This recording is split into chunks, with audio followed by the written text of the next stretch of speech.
Good afternoon. हमारा last जो video था हम बना रहे थे क्लिनिकल फार्मेसी। तो क्लिनिकल फार्मेसी में हमने काफ़ी पॉइंट डिस्कस कर लिए थे कि basic component of clinical pharmacy क्या है। उसमें हमारा आता है prescription, drug administration, drug monitoring, prescription, managing drug use और काउंसलिंग पेशेंट। ये 5 पार्ट थे, ये सारे 5 हम लोग डिस्कस कर लिए थे। इसके बाद हमारा qualification and skill of clinical pharmacist भी हो गया था। How does clinical pharmacy differ from pharmacy, ये सारी चीज़ें हम डिस्कस कर लिए थे। इसके बाद हमारा नेक्स्ट पॉइंट आता है clinical pharmacy medicine management. Medicine management can be defined as a system of processes and behaviours that determine how medicine are used by the patient. ये क्या है कि मेडिसिन मैनेजमेंट जो है एक सिस्टम ऑफ प्रोसेस है, जो कि हमारा एक सिस्टम है, सिस्टम का प्रोसेस है और बिहेवियर्स है।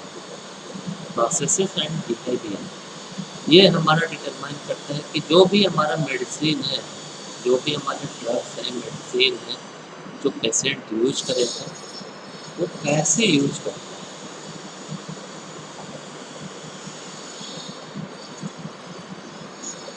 तो इसमें हमारा मेडिसिन मैनेजमेंट पाथवे में हमने ये भी डिस्कस किया था कि कौन कौन से स्टेप्स होते हैं। इसमें स्टेप था decision to treat and prescribe. क्या स्टेप होता है जब भी हम मेडिसिन मैनेजमेंट की बात करते हैं, तो सबसे पहले क्या हमारा स्टेप इंक्लूड होता है कि हम डिसाइड करते हैं, डिसीजन लेते हैं कोई भी पेशेंट है उसका ट्रीटमेंट करना है, और वो ट्रीटमेंट करने के लिए हम क्या करते हैं, एक प्रिस्क्रिप्शन डॉक्टर प्रिस्क्राइब करता है। क्या सिम्टम्स है, पेशेंट को क्या डिजीज है, उसके बेसिस पे वो प्रिस्क्रिप्शन प्रिस्क्राइब करता है। इसके बाद क्या होता है कि रिकॉर्ड मेडिसिन ऑर्डर, कि जो भी हमारा मेडिसिन का जो ऑर्डर है उसकी रिकॉर्डिंग होती है। फिर जो भी हमारा मेडिसिन ऑर्डर है उसका क्या होता है, रिव्यू होता है कि हमारा जो मेडिसिन ऑर्डर हुआ है वो प्रॉपर है, जो भी हमारी रिक्वायरमेंट है वो रिक्वायरमेंट पूरी फुलफिल कर रही है। उसके बाद क्या आता है कि जो हमारा इशू ऑफ मेडिसिन, जो भी हम मेडिसिन यूज करना है, पेशेंट को देना है, उसको इशू करते हैं बाय द डिस्पेंसिंग, या जो भी हमारा मेडिसिन इंश्योरेंस का प्रोसीजर है, जो भी हमारा SOP है, जो भी हमारा फार्मा प्रोसीजर है, उस प्रोसीजर के अकॉर्डिंग मेडिसिन हमारा इशू होता है। जो नेक्स्ट स्टेप आता है वो होता है प्रोविजन ऑफ मेडिसिन इन्फॉर्मेशन। इसमें क्या होता है, जब मेडिसिन इशू होता है तो अगर हम डायरेक्टली अगर पेशेंट को इशू करते हैं तो फार्मासिस्ट क्या करता है, मेडिसिन रिलेटेड जो भी इंस्ट्रक्शन है, आपको मेडिसिन कैसे लेनी है, क्या प्रिकॉशन लेना है, इसके साथ कौन कौन सी चीज़ें लेनी चाहिए, नहीं लेनी चाहिए, उसका एडवर्स रिएक्शन क्या हो सकता है, ये सारी चीज़ें वो फार्मासिस्ट पेशेंट को बताता है या काउंसलिंग करता है। इसको बोलते हैं मेडिसिन इंफॉर्मेशन। इसके बाद जो हमारा पाथवे है distribution and storage of medicine. सारे जो मेडिसिन हैं, जो भी हमारे ड्रग्स हैं, उनके स्टोरेज कंडीशन डिफरेंट होते हैं। किसी मेडिसिन की जो वैक्सीन है या कुछ थेरेपेटिक्स प्रोटीन्स हैं, उसका स्टोरेज जनरली क्या है 2 डिग्री सेल्सियस से लेके 8 डिग्री सेल्सियस के बीच में, 2 से 8 डिग्री सेल्सियस के बीच में उसको स्टोर किया जाता है। बहुत से हमारे जो मेडिसिन हैं, ड्रग्स हैं, उसका वो लाइट सेंसिटिव प्रोडक्ट्स होते हैं। अगर डायरेक्टली उस पर सनलाइट पड़े या लाइट पड़ता है तो क्या होने लगती है, डिग्रेड होने लगती है, और उस डिग्रेड हो जाने की वजह से क्या होता है, डिकम्पोजिशन होता है। तो उसके लिए भी हमारा जो स्टोरेज कंडीशन है वो चेंज हो जाता है।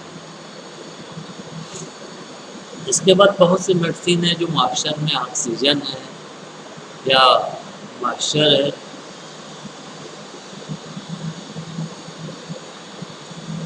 उस ऑक्सीजन मॉइस्चर की वजह से क्या होता है, वो एनवायरनमेंट से उसको एब्जॉर्ब कर लेते हैं, और एब्जॉर्ब होने के बाद ही वो क्या होता है, मेडिसिन और डिकम्पोज होने लगती है और मेडिसिन टूटने लगती है। तो इसके वजह से हमारे जितने भी मेडिसिन है उसका स्टोरेज कंडीशन अलग होता है। तो हमारा जो पाथवे में आता है वो आता है distribution of storage of medicine. उस कहाँ कहाँ हमको स्टोर किया है, फिर उसको डिस्ट्रीब्यूट कैसे करना है। तो डिस्ट्रीब्यूशन के लिए जनरली हमारा दो सिस्टम बताया था, फर्स्ट इन फर्स्ट आउट या फर्स्ट एक्सपायरी फर्स्ट आउट। जो भी मेडिसिन हमारा पहले आया है, सेम अगर एक्सपायरी है तो जो भी मेडिसिन हमारा पहले आया है उसको हम पहले डिस्पेंस करते हैं और पहले हम उसको यूज करते हैं, अगर सेम एक्सपायरी है तो। अगर डिफरेंट एक्सपायरी है तो हमारा फर्स्ट एक्सपायरी फर्स्ट आउट, जिस मेडिसिन का पहले एक्सपायरी है हम उसको पहले ही डिस्ट्रीब्यूट करते हैं, वो चाहे बाद में ही क्यों नहीं आया है। अगर हम क्या कंसिडर करते हैं, पहले एक्सपायरी। अगर सेम एक्सपायरी है किसी प्रोडक्ट का, सेम प्रोडक्ट का डिफरेंट लाट या डिफरेंट बैचेज हैं और सेम एक्सपायरी है, तो जो मटेरियल पहले आया हुआ है उस मटेरियल को हम पहले डिस्ट्रीब्यूट करते हैं।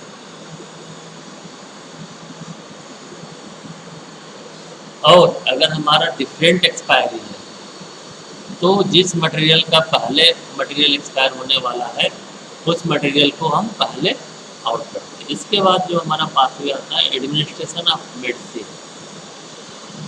जो मेडिसिन है, जो भी मेडिसिन हमारा डिस्पेंस हुआ है वो पेशेंट को कैसे देना है। ओरल रूट ऑफ एडमिनिस्ट्रेशन है, पेरेंट्रल है, वर्टिक है, अकुलर है, जो डिफरेंट आप लोगों के इंट्रोडक्शन ऑफ फार्मास्यूटिक्स चैप्टर 1 था, क्वेश्चन में बताया गया था medicine on the basis of route of administration, जो मेडिसिन का एडमिनिस्ट्रेशन कैसे पेशेंट को करना है।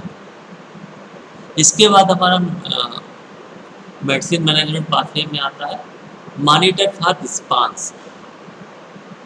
जो हमने मेडिसिन पेशेंट को दे दिया है, जो पेशेंट ने मेडिसिन लिया है, उस लेने के बाद उस मेडिसिन का क्या रिस्पांस है, उस मेडिसिन का फार्माकोलॉजिकल एक्शन कैसा है। जो भी हमने मेडिसिन दिया है, जिस ट्रीटमेंट के लिए दिया है, जिस डिजीज़ के लिए दिया है, उस डिजीज़ के लिए प्रॉपर रिस्पांस आ रहा है कि नहीं आ रहा है। दूसरा कि उस मेडिसिन का ज़्यादा एडवर्स रिएक्शन तो नहीं आ रहा है, या उसके वजह से किसी पेशेंट की डेथ तो नहीं हो गई। तो ये सारी चीज़ें हम क्या करते हैं, मॉनिटर करते हैं कि ड्रग का रिस्पांस कैसा है। और सबसे लास्ट जो आता है वो आता है ट्रांसफ़र ऑफ वेरीफाइड इंफॉर्मेशन। जो हमने मेडिसिन रिलेटेड जो भी चीज़ें हमने नॉलेज हमको मिला है, जो भी हमको इंफॉर्मेशन मिला है,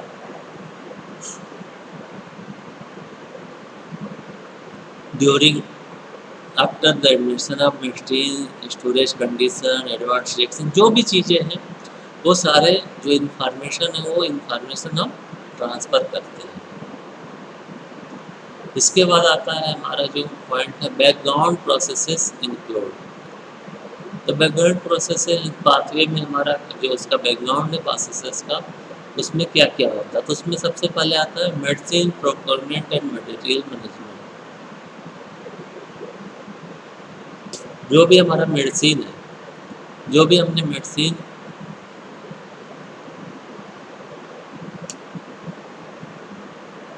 जो हमारा मेडिसिन है उसका प्रोक्योरमेंट,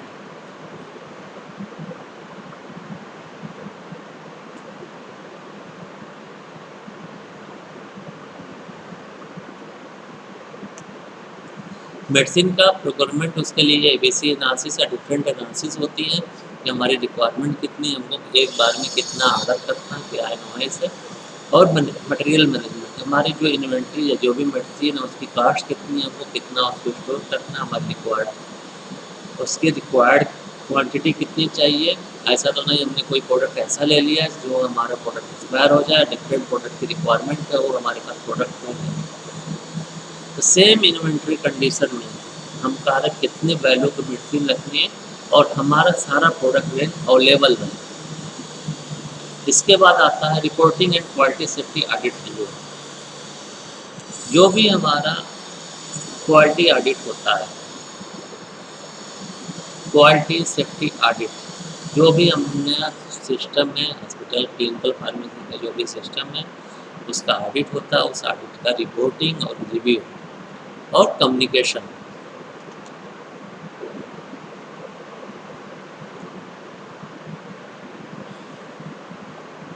ये हमारा मेडिसिन मैनेजमेंट पाथवे है। तो हमारा जो स्टार्टिंग पॉइंट है क्या है, decision of the appropriate treatment. हमने सबसे पहले डिसाइड किया है कि पेशेंट को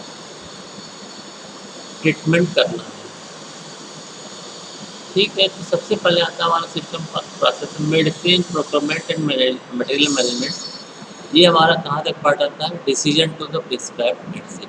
पहले क्या होगा कि हमने पहले अप्रोप्रिएट ट्रीटमेंट का डिसीजन लिया, उस डिसीजन के बाद हम क्या डिसाइड करते हैं कि कौन सा मेडिसिन बेस्ट है।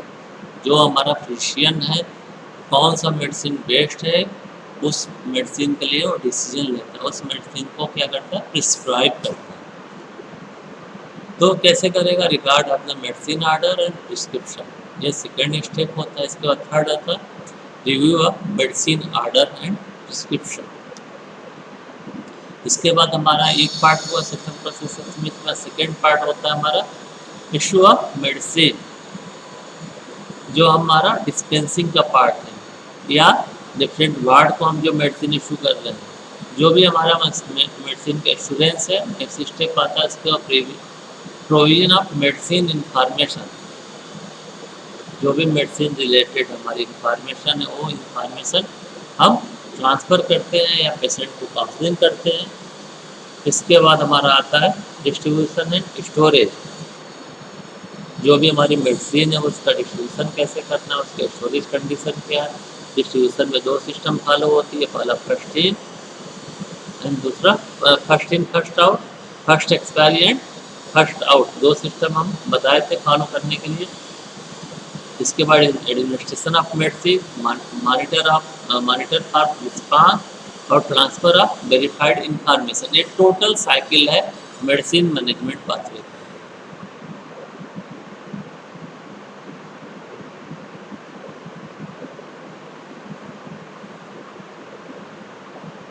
इसके बाद हमारा आता है जो भी मेडिसिन में मैनेजमेंट है, हमको क्या क्या चीज़ें कंसिडर करनी पड़ती हैं। सबसे पहले हमको कंसिडर करनी पड़ती है कास्ट इफेक्टिवनेस, कि हम किसी भी प्रोडक्ट को जितना भी पे किए हैं, जो भी हमारी कास्ट है वो कास्ट इफेक्टिव प्रोडक्ट रहे, कि हम जितना वैल्यू हमने उस मेडिसिन के लिए पे किया है उस प्रोडक्ट की कास्ट उतनी होनी चाहिए, उस क्वालिटी का होना चाहिए। हम इसको बोलते हैं कास्ट इफेक्टिवनेस।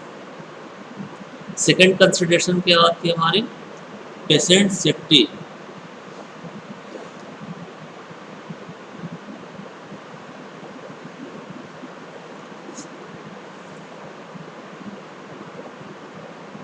पेशेंट सेफ्टी में क्या आता है कि जो भी हम मेडिसिन प्रिस्क्राइब कर रहे हैं, जो भी मेडिसिन पेशेंट को दिया जा रहा है, उसका एडवर्स रिएक्शन ना हो, पेशेंट को डोज अप्रोप्रिएट हो, ड्रग का रिस्पांस बेटर हो, ये सारी चीज़ें हम कंसिडर करते हैं पेशेंट सेफ्टी में। इसके बाद हमारा है ग्रेटर चॉइस फॉर पेशेंट। ये हमारा पेशेंट के ऊपर चॉइस रहता है कि क्या हमारा चॉइस करना है, क्या हमारा ट्रीटमेंट बेटर है। उसके बाद बेटर पेशेंट इंफॉर्मेशन, जो भी पेशेंट की इंफॉर्मेशन है वो ऐसा नहीं है कि कोई सिम्टम्स पेशेंट बता ही नहीं रहा है या कोई चीज़ें हिडन रखती है। तो हमारा उसमें क्या होता है कि पेशेंट का जो ट्रीटमेंट है, जो भी हम डिसाइड करते हैं पेशेंट को कौन सी मेडिसिन देनी है, वो रॉन्ग डिसीजन हो जाता है। सबसे पहले क्या होता है, जो सिम्टम्स है उस सिम्टम्स को कोरिलेट किया जाता है क्लिनिकल फाइंडिंग से। जो हम क्लिनिकल फाइंडिंग है कि क्या क्या चीज़ें हो सकती है सिम्टम्स है, तो क्या प्रॉब्लम है, क्या क्लिनिकल फाइंडिंग, वो सारी चीज़ें की जाती है। तो हमारा किसके बेसिस पे होता है, पेशेंट इंफॉर्मेशन पे ही डिपेंड होता है। उसके बाद आता है यूज ऑफ स्किल, जो भी हमारा स्किल है, जो भी हमारा नॉलेज है मेडिसिन रिलेटेड, उस स्किल का उस नॉलेज का हम यूज करते हैं। इसके बाद प्रोमोट सेल्फ केयर, ये भी पेशेंट काउंसलिंग का पार्ट होता है।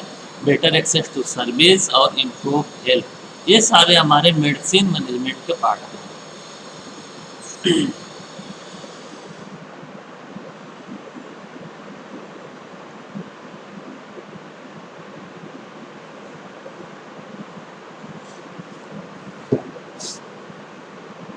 इसके बाद नेक्स्ट पॉइंट है हमारा goal of clinical pharmacy. Clinical pharmacy का क्या गोल है?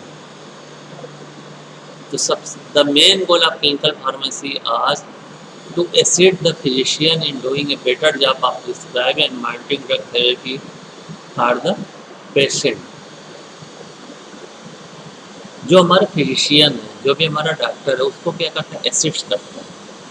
उसका वर्क एज द असिस्टेंट या असिस्ट करता है कि जो भी ड्रग थेरेपी है उसका प्रिस्क्राइबिंग और उसका मॉनिटरिंग पेशेंट के लिए वो असिस्ट करता है। To assist and paramedical staff and documenting medication incident correctly। कोई भी अगर मेडिसिन इंसिडेंट होता है, मेडिसिन इंसिडेंट का मतलब एडवर्स रिएक्शन, अनवांटेड रिएक्शन, जो हमारा अनएक्सपेक्टेड है या जो भी ड्रग की हमारे एडवर्स रिएक्शन होती है, अगर कोई इंसिडेंट हुआ, मेडिसिन रिलेटेड कोई इंसिडेंट हुआ, तो उसका डॉक्यूमेंटेशन, उस पार्ट पे डॉक्यूमेंटेशन के लिए जो भी हमारा मेडिकल और पैरामेडिकल स्टाफ है उसको असिस्ट करता है। थर्ड गोल होता है to promote the correct and appropriate use of medical product and devices. जितने भी मेडिकल प्रोडक्ट या डिवाइसेस हैं उन सब का करेक्ट और एप्रोप्रिएट यूज करने के लिए प्रमोट करना।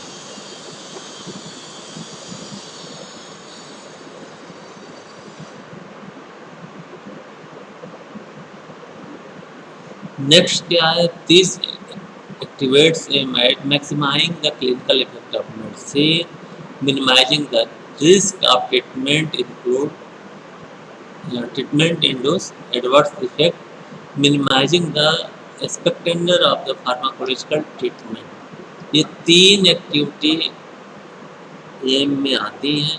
सबसे पहले क्या है कि जो भी हमारा क्लिनिकल इफेक्ट ऑफ मेडिसिन है वो क्या हो जाता है? मैक्सिमाइज हो जाता है।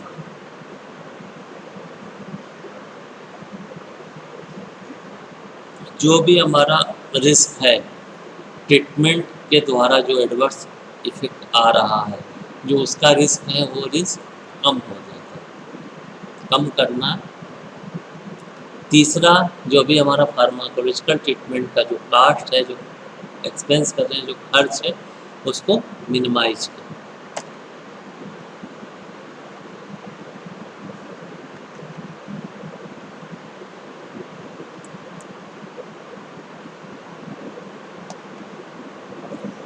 Clinical pharmacy requirement, clinical pharmacy की रिक्वायरमेंट क्या क्या है? सब हमारा जो मेन ऑब्जेक्टिव होता है, जो मेन ऑब्जेक्टिव क्या होता है? Patient care.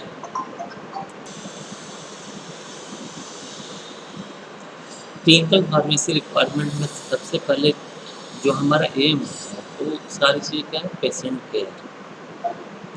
पेशेंट केयर में हमारा क्लिनिकल फार्मेसी पर पेशेंट केयर को ही टारगेट करते हुए हमारा मेन जो ऑब्जेक्टिव है पेशेंट। इसके लिए क्या क्या होना चाहिए?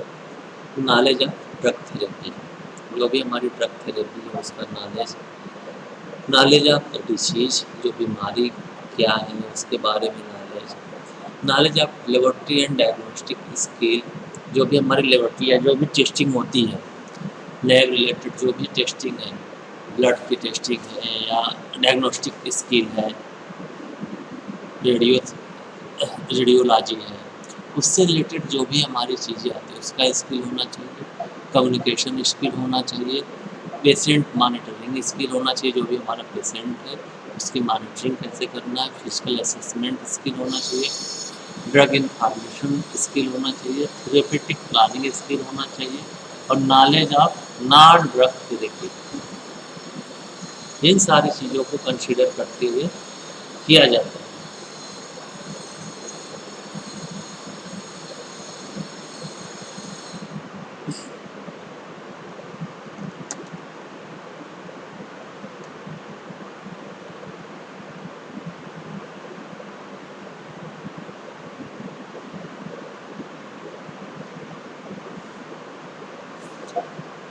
इसके बाद हमारा आता है level of action of clinical pharmacist. क्या क्या हमारा जो भी क्लिनिकल फार्मासिस्ट है उसका एक्शन कब कब क्या क्या चीज़ें होती। सबसे पहले क्या है बिफोर प्रिस्क्रिप्शन।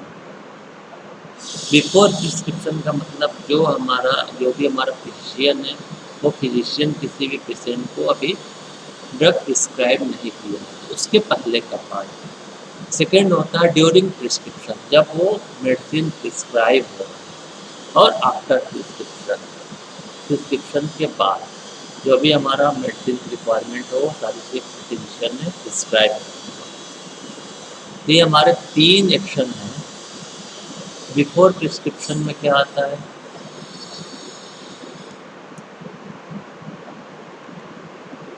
Clinical trials. जैसे हम क्लिनिकल ट्रायल्स की बात करते हैं, ये हमारा क्लिनिकल ट्रायल्स कब होता है? During drug development. Drug development के क्या होता है कि जब हमको कोई भी मेडिसिन है, जैसे अभी कोविड है, कोविड में क्या है कि अभी कोई वैक्सीन नहीं है, तो कोई भी जब बीमारी है, उस बीमारी के लिए जब मेडिसिन बनता है तो डिफरेंट स्टेप होते हैं ड्रग डेवलपमेंट के लिए। तो ड्रग डेवलपमेंट के जो डिफरेंट स्टेप्स हैं, उसी को बोलते हैं बिफोर द प्रिस्क्रिप्शन। मतलब अभी डॉक्टर क्या कर रहा है कि अगर कोई बीमारी है और उस मेडिसिन को प्रिस्क्राइब नहीं कर रहा है, ये हमारा पार्ट होता है बिफोर द प्रिस्क्रिप्शन। इसमें क्या होता है? क्लिनिकल ट्रायल्स में फार्माकोलॉजी। जब भी हम कोई मेडिसिन जब डेवलपमेंट होते हैं या कोई फार्मेशन डेवलपमेंट होता है, फार्मेशन डेवलपमेंट का मतलब जो भी हमारा डोजेज फॉर्म है, जिस रूप में हम मेडिसिन पेशेंट को देते हैं, जब उस फॉर्म का डेवलपमेंट किया जाता है, तो उसमें सबसे पहले आती है प्री क्लिनिकल। प्री क्लिनिकल में हमारी क्या स्टडी होती है? लैब रिलेटेड, जो भी लैब और हार्मफुल स्टडी, उसको बोलते हैं प्री क्लिनिकल स्टडी या प्री टॉक्सिकोलॉजिकल स्टडी बोला जाता है शॉर्ट नेम, प्री टॉक्स या प्री क्लिनिकल। प्री क्लिनिकल में क्या होता है कि जो हमारी चीज़ें हैं R&D में, वो फार्मेशन डेवलप की जाती है। उस डिफरेंट डेवलपमेंट के फेज होते हैं और लैब लेवल पे काम होता है। लैब लेवल में हमारे क्लिनिकल ट्रायल से पहले कि उस ड्रग का एडवर्स रिएक्शन तो ज़्यादा नहीं है, तो डिफरेंट स्पेसीज रहते हैं, उसमें एनिमल पे किया जाता है, वो LD50 AD50 कैलकुलेट किया जाता है, एडवर्स रिएक्शन देखा जाता है, उन सारी चीज़ों को पार्ट। उसके बाद आता है फेज 1। फेज 1 में हमारा क्या करते हैं? सेफ्टी सप्लाई या 20 से 50 पीपल। फेज 1 क्लिनिकल ट्रायल होता है, फिर हमारा फेज 2 क्लिनिकल ट्रायल होता है, और फेज 3। इसके बाद फेज 4 आता है। फेज 4 को बोलते हैं monitoring long term side effect. Phase 1 हो गया, तो फेज 1 में हमारा सेफ्टी वगैरह चेक करते हैं। फेज 2 में सेफ्टी सप्लाई और मॉनिटरिंग सारी चीज़ें होती है। फेज 4 में उसी को साइड इफेक्ट मॉनिटर करते हैं 100 to 2000 पीपल के, और लास्ट के जाता है phase 4 monitoring long term side effect बोला जाता है। ये सारे बिफोर द प्रिस्क्रिप्शन के पार्ट होते हैं। During the prescription second step है। ड्यूरिंग द प्रिस्क्रिप्शन में क्या आती है? सबसे पहले हमारी काउंसलिंग एक्टिविटी रहती है। काउंसलिंग एक्टिविटी में क्या होता है? Clinical pharmacist can influence the attitudes and priority of the prescribers in the choice of correct treatment. जो क्लिनिकल फार्मासिस्ट है, वो क्या करता है? इन्फ्लुएंस करता है जो भी हमारा फिजिशियन है, उनको क्या प्रायोरिटी है, क्या प्रिस्क्राइबर को करेक्ट ट्रीटमेंट के लिए वो इन्फ्लुएंस करता है।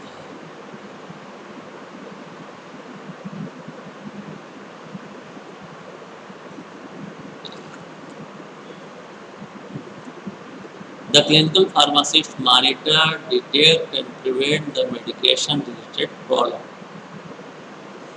जो क्लिनिकल फार्मासिस्ट है, वो क्या करता है कि मॉनिटर करता है जो भी हमारे मेडिसिन रिलेटेड प्रॉब्लम है, जो भी डिटेक्ट करता है उसको मॉनिटर करता है। जब तक वो मॉनिटर नहीं करेगा तो पता ही नहीं चलेगा कि उस मेडिसिन के साथ क्या क्या प्रॉब्लम है। और वो मॉनिटर करने के बाद वो जो भी प्रॉब्लम है उसको प्रिवेंट करता है। इसके बाद आता है क्लिनिकल फार्मासिस्ट पे special attendance to the dosages of the drug which need therapeutic monitoring. जो भी हमारे डोजिंग पैटर्न है, डोजिंग चाहिए, उन सारी चीज़ें को मॉनिटर करता है, थेरेप्यूटिक मॉनिटरिंग करता है। इसके बाद आता है committee pharmacist can also make prescription decision directly when ever the counter drug consult.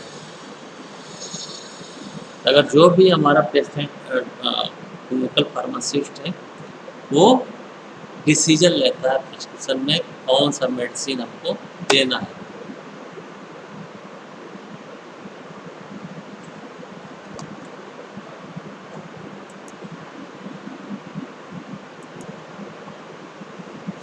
Medicine related problems, medicine related क्या क्या प्रॉब्लम आती है।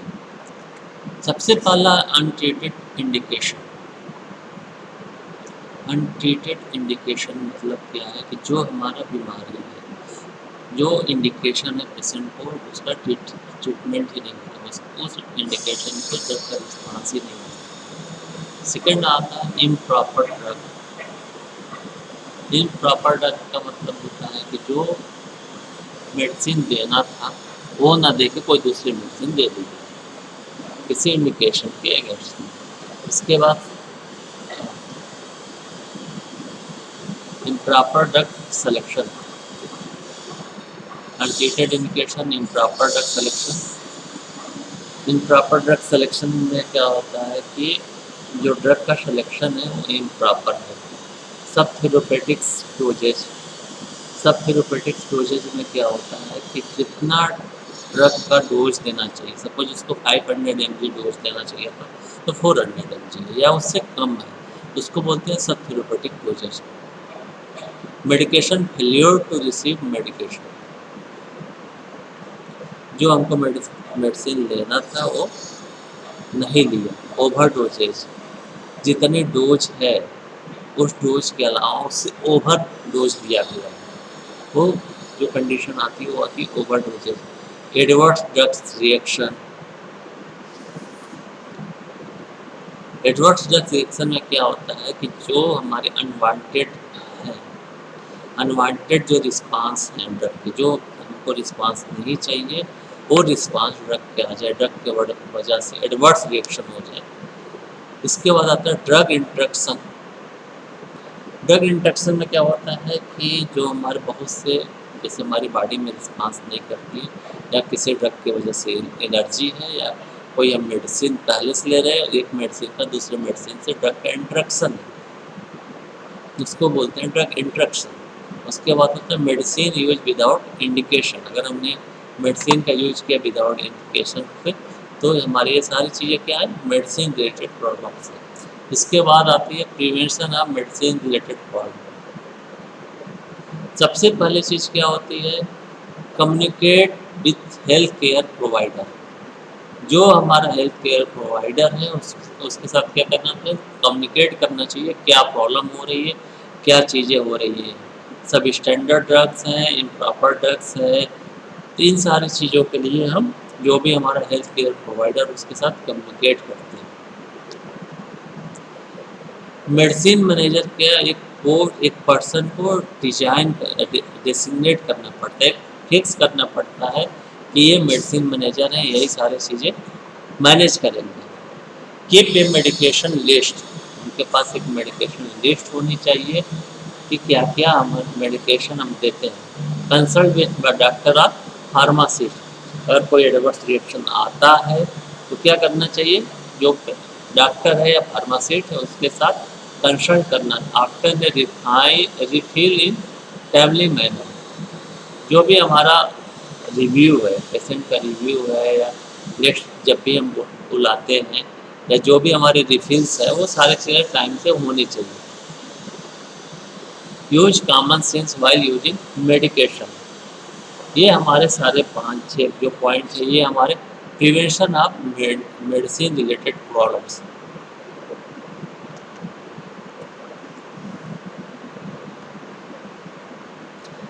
इसके बाद हमारा था आफ्टर द प्रिस्क्रिप्शन। पहले था बिफोर प्रिस्क्रिप्शन, ड्यूरिंग प्रिस्क्रिप्शन और after prescription. The before prescription में हमारा क्या पार्ट आता है? सबसे पहले पार्ट आता है कि जो हमारा ड्रग डेवलपमेंट का जितना भी पार्ट है, from product development to market launch, ये सारा होता है बिफोर प्रिस्क्रिप्शन। ड्यूरिंग प्रिस्क्रिप्शन में हमारे ड्रग का एडवर्स रिएक्शन या मेडिसिन रिलेटेड जो भी प्रॉब्लम है वो सारी चीज़ आती है। और थर्ड आता है after the prescription. After the prescription सबसे पहले आता है काउंसलिंग।